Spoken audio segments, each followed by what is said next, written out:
Antud ülesande korral on meil siis antud täisnurkne trapets AD, CD, mille diagonaalid on risti. On siis teada, et trapetsi aluste suhe on K ja küsitakse diagonaalide suhet.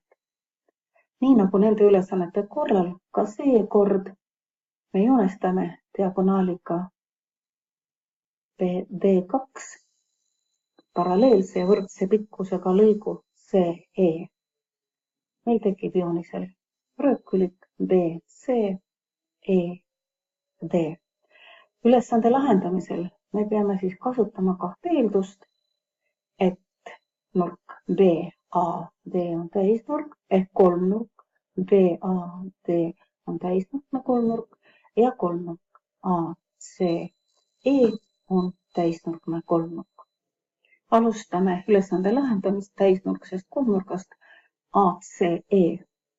Joonestame täisnurksele kolmnurgale kõrguse tipust CH ja kasutame täisnurkses kolmnurgas hüpotenuusile tõmmatud kõrguse teoreemi. Me avaldame CH kaatetite projektsioonide kaudu. Nii, jooniselt me siis näeme, et AE on pikkuselt võrdne A liita B-ga, edasi AH on pikkuselt võrdne A-ga ja järelikult HE on võrdne pikkuselt B-ga. Vastavalt kõrguse teoreemile CH on võrdne kaatetite projektsioonide geomeetrilise keskmisega. D1 projektsioon on AH ja D2 projektsioon on meil võrdne B-ga. Järelikult CH on võrdne ruutjuurega A korda B-st.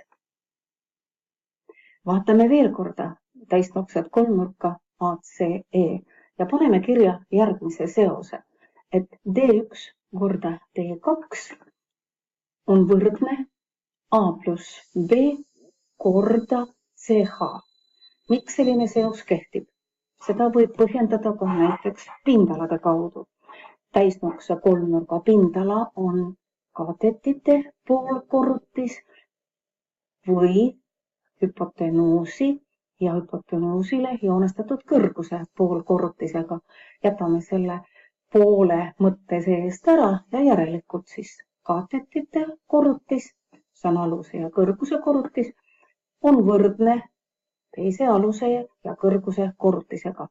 Me saame seose D1 korda D2 võrdub A pluss B korda ruutjuur A korda B-st.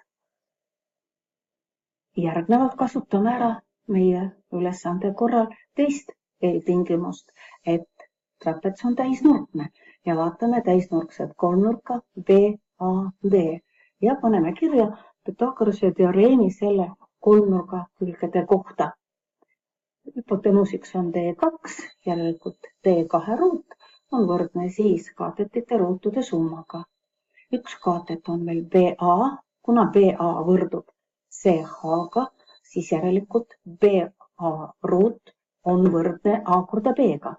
Ja teiseks kaatetiks on meil trapetsi pikem alus B, järelikult B ruut. Me saime D2 ruut on võrdne A korda B pluss B ruut. Järgnevalt me jagame eelmise võrdluse ja saadud võrdluse vastavad pooled. Kui me jagame nende võrdluste vasakud pooled, siis peale taandamist jääb meil järgi D1 jagada D2-ga. Ja kui me jagame nende võrdluste paremad pooled, siis peale teise võrdluse tegurdamist, tuues siin B-sulgude ette, me saame taandada vastavat murdu ja meil jääb järgi ruutjuur A korda B jagada B-ga.